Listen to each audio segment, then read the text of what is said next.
नमस्कार, स्वागत है आपका हमारे हेल्पलाइन कार्यक्रम में। मैं हूं गुरमीत कौर। इस कार्यक्रम में हम हर बार एक नई बीमारी के बारे में आपके सवालों के जवाब देने की पूरी कोशिश करते हैं। आप हमें फोन करके हेल्थ से जुड़ी आपकी समस्या, आपके सवाल बताएं। उसके बाद आपके हर सवाल के जवाब के लिए हम खुद आपसे संपर्क करेंगे। हमारी फोन लाइन सोमवार दोपहर 12 बजे से दोपहर 2 बजे तक खुली रहेंगी। हमारा फोन नंबर है 0172-504-3734। हमारा नंबर आप अपनी टीवी स्क्रीन पर भी देख सकते हैं। आज हम बात करेंगे आर्थराइटिस की बीमारी के बारे में, और इस बारे में जानकारी देने के लिए हमारे साथ स्टूडियो में मौजूद हैं चंडीगढ़ के जाने माने orthopaedic surgeon, joint replacement surgery और स्पाइन के विशेषज्ञ डॉक्टर विकास मेहरा। चर्चा शुरू करने से पहले हम आपको बता दें कि एक सर्वे के मुताबिक भारत में हर छठा व्यक्ति आर्थराइटिस से प्रभावित है, और आंकड़े दिखाते हैं कि 2015 तक भारत में आर्थराइटिस के मरीजों की संख्या डायबिटीज के मरीजों की संख्या को भी पार कर जाएगी। घुटने, टखने और कोहनी जैसी जगहों पर लगी चोट की अनदेखी और जीवन शैली में बदलाव के चलते भी लोग इसकी ज्यादा चपेट में आ रहे हैं। पिछले 2-3 सालों में युवा पीढ़ी में भी आर्थराइटिस के मामलों की संख्या बढ़ी है, और देखने में आया है कि सर्दियों में आर्थराइटिस की समस्या काफी गंभीर हो जाती है। जी डॉक्टर मेहरा, आपका हेल्पलाइन में सबसे पहले तो बहुत बहुत स्वागत है। थैंक यू, धन्यवाद गुरमीत जी। जी डॉक्टर मेहरा, जैसे मैंने भी कहा कि सर्दियों के मौसम में काफी गंभीर हो जाती है आर्थराइटिस की समस्या। हमारी एक दर्शक है श्रुति कोहली पटियाला से, उनकी भी एक ईमेल के जरिए क्वेरी आई है। वो जानना चाहती है उन्हें आर्थराइटिस की समस्या है, और सर्दियों में उनकी ये समस्या और भी ज्यादा सीरियस गंभीर हो जाती है। उन्हें घुटनों में बहुत ज्यादा दर्द की शिकायत होती है। सर्दियों में खासतौर पर ऐसा क्यों होता है? गुरमीत जी, आपने ये बिल्कुल ठीक मुझसे पूछा, क्योंकि सर्दियों के अंदर जो ये तकलीफ बढ़ती है, इसके अंदर शरीर के अंदर कई ऐसी चेंजेस आती है, जिसमें केमिकल्स की चेंजेस आती है, जिससे कि दर्द और सोजस जो है वो ज्यादा महसूस होती है। आप ये नहीं कह सकते कि जो आर्थराइटिस जो ऐसा बढ़ जाती है। आर्थराइटिस तो वैसे जो है शरीर में वो तो है, लेकिन सर्दियों में मरीज को उसकी दर्द और सोजस ज्यादा होने के कारण उसको तकलीफ ज्यादा होती है, जिससे उसके जोड़ जाम हो जाते हैं और उसको हिलाने डुलाने में तकलीफ आती है। यानी सर्दियों में ज्यादा तकलीफ होती है, ज्यादा सोजिश हो जाती है, ज्यादा दर्द हो जाता है। बिल्कुल जी। डॉक्टर मेहरा के साथ आर्थराइटिस की बीमारी पर चर्चा जारी रहेगी, पर पहले आर्थराइटिस की बीमारी पर देखते हैं एक छोटी सी फिल्म।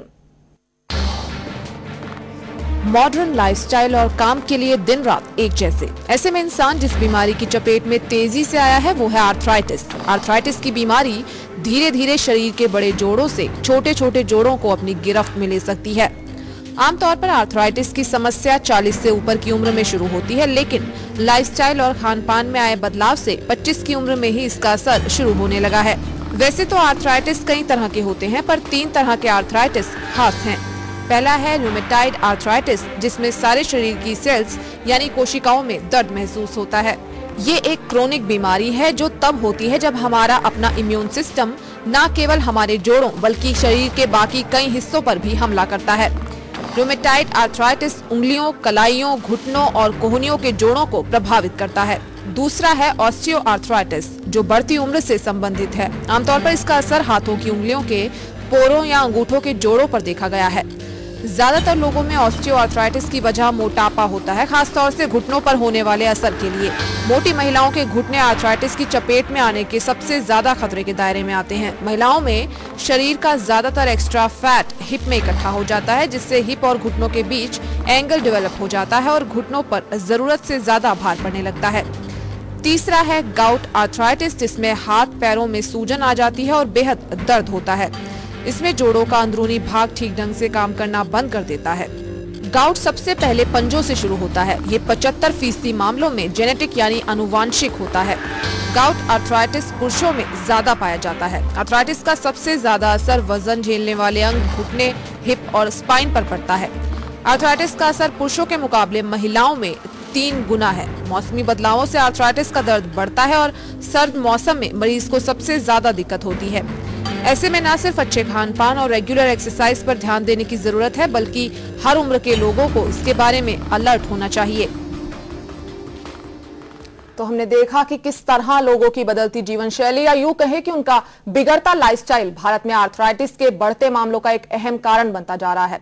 दिन भर कंप्यूटर के सामने बैठकर काम करना और शाम को घर जाकर टीवी के सामने लेट जाने वाली लाइफस्टाइल कहीं ना कहीं लोगों को आर्थराइटिस की चपेट में लेती जा रही है।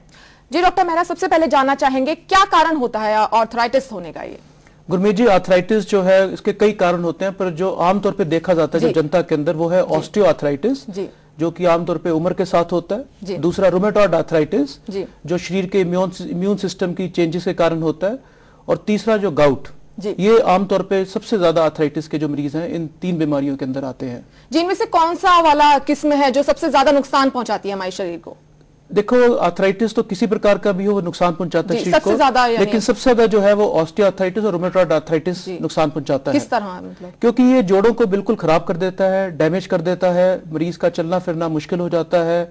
और इससे जो खासकर रूमेटॉइड आर्थराइटिस है इसमें लाइफ के ऊपर भी, क्योंकि इसमें जोड़ों के अलावा दूसरे अंगों पे भी असर पड़ता है, तो आदमी का, इंसान का जो लाइफ स्पैन है उस पर भी ये असर डालता है। जी, आमतौर पर शरीर के किन अंगों में होता है ये आर्थराइटिस? आमतौर पे आर्थराइटिस जो है किसी भी अंग में हो सकता है, पर आमतौर पे जो सबसे ज्यादा आर्थराइटिस देखा गया है वो घुटनों में, कुल्लों में और रीढ़ की हड्डी में और छोटे जोड़ों में, उंगलियों में और कलाइयों में होता है। जी, क्या कोई उपाय है आर्थराइटिस की समस्या से बचने का, यानी कोई उपाय है कि ये हो ही ना समस्या किसी व्यक्ति को? देखिए गुरमीत जी, आर्थराइटिस एक ऐसी चीज है जो कुछ चीजें हैं जो आपके हाथ में नहीं है, जो उम्र के साथ होती है, या कोई शरीर में जो कुछ चेंजेस हैं उसके कारण होती है, या कोई जेनेटिक फैक्टर्स जो कि पीछे अपने माँ बाप से आती है, उसको तो आप बदल नहीं सकते, जिसको आप अंग्रेजी में कहते हो कि नॉन मॉडिफिएबल रिस्क फैक्टर्स, जिसको आप बदल नहीं सकते।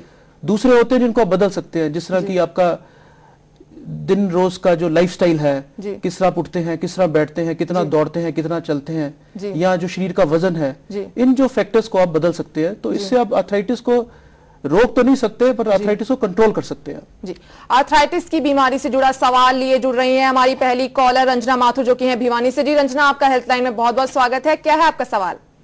डॉक्टर, मेरे हाथों की उंगलियों में बहुत दर्द होता है और जोड़ों में भी दर्द फील होता है, क्या मुझे आर्थराइटिस है? रंजना जी, कोई भी मरीज जो हमारे पास आता है जो कहता है मेरे पास दर्द है और सोजस है, वो आर्थराइटिस ही होता है। आपको अवश्य रूप से आर्थराइटिस है। जी रंजना जी, आपकी उम्र क्या है वैसे? मेरी उम्र 25 साल है। जी, 25 साल की उम्र में डॉक्टर रंजन जी, अगर आपकी 25 साल की उम्र है तो मैं आपको सलाह दूंगा कि आप अपने किसी निकटतम विशेषज्ञ के पास जाए और खून की और बाकी जांच कराए, जिससे ये पता लगे कि अगर आर्थराइटिस है और किस प्रकार का आर्थराइटिस है। जी रंजना जी, यानी तुरंत जाकर आप डॉक्टर से अपनी जांच कराएं, आपको आर्थराइटिस हो सकता है। जी डॉक्टर, जैसे अभी रंजना जी की उम्र कुल 25 साल थी, आजकल बहुत कम उम्र के लोगों में भी आर्थराइटिस देखा जा रहा है, क्या कारण मानते हैं आप? मतलब बहुत कम उम्र है 25 साल। गुरमीत, आर्थराइटिस तो पहले भी थी, लेकिन अब क्योंकि साइंस की इतनी एडवांसमेंट हो गई है, मेडिकल साइंस की इतनी एडवांसमेंट हो गई है, इतनी तरक्की कर ली है कि हम जो डायग्नोस नहीं कर पाते थे, जिस बीमारी को पहले पकड़ नहीं पाते थे, आजकल हम पकड़ पा रहे हैं। तो अभी आज जो हमने एक जो देखा आर्थराइटिस पिछले कुछ दिनों में, वो 6-7 महीने के बच्चे में देखा, जो पैदा होती, जिसको कि जुवेनाइल रूमेटॉइड आर्थराइटिस कहते हैं। 6-7 महीने के बच्चे में जो एक रूप था, और इसी प्रकार से हमने एक न्यू बॉर्न में जो पैदा हुआ उसमें रीढ़ की हड्डी का आर्थराइटिस देखा, जो कि बाद में ट्यूबरक्लोसिस निकला।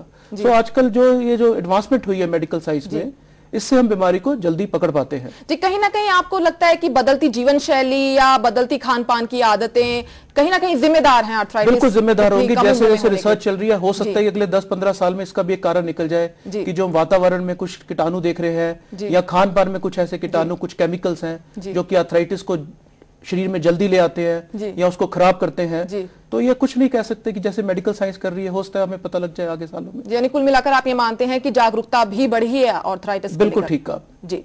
अभी वक्त हो चला है एक छोटे से ब्रेक का। ब्रेक के बाद हम बात करेंगे कैसे निपटा जा सकता है आर्थराइटिस की बीमारी से, यानी कैसे किया जाता है इसका इलाज। ब्रेक से पहले हमने डॉक्टर मेहरा से आर्थराइटिस के कारणों और इससे जुड़े तथ्यों पर चर्चा की, और अब हम बात करेंगे आर्थराइटिस के इलाज के बारे में।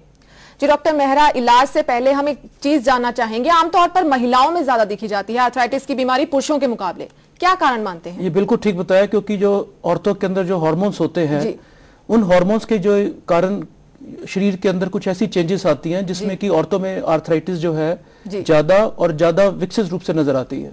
जी, यानी महिलाओं में ज्यादा होती है आर्थराइटिस की बीमारी, आप कहना चाह रहे हैं? बिल्कुल ठीक कह रहे हैं। हर प्रकार की आर्थराइटिस नहीं, पर कुछ प्रकार की आर्थराइटिस, कुछ आर्थराइटिस पुरुषों में भी देखी जाती है, जिस तरह की एंकलोजिंग स्पॉन्डिलाइटिस एक बीमारी है, वो पुरुषों में ज्यादा होती है। जी, आर्थराइटिस की बीमारी के इलाज से जुड़ा सवाल लिए जुड़ रही है हमारी एक कॉलर कोमल शर्मा, जो कि अंबाला से हैं। जी कोमल जी, हेल्पलाइन में आपका बहुत बहुत स्वागत है। क्या है आपका सवाल? जी, मेरा नाम कोमल शर्मा है जी। मैं अंबाला से हूँ। मेरी उम्र 65 साल है। 65 साल जी। मेरा कुछ दिन पहले मैंने एक्सरे करवाया था जी, और डॉक्टर ने कहा कि मेरी हड्डियां बिल्कुल फ्यूज हो गई हैं, मुझसे अब चला भी नहीं जाता, और डॉक्टर्स कह रहे हैं कि ऑपरेशन करवाओ। क्या करूं? ऑपरेशन के नाम से डर सा लग रहा है। और इसके अलावा कोई और तरीका नहीं है?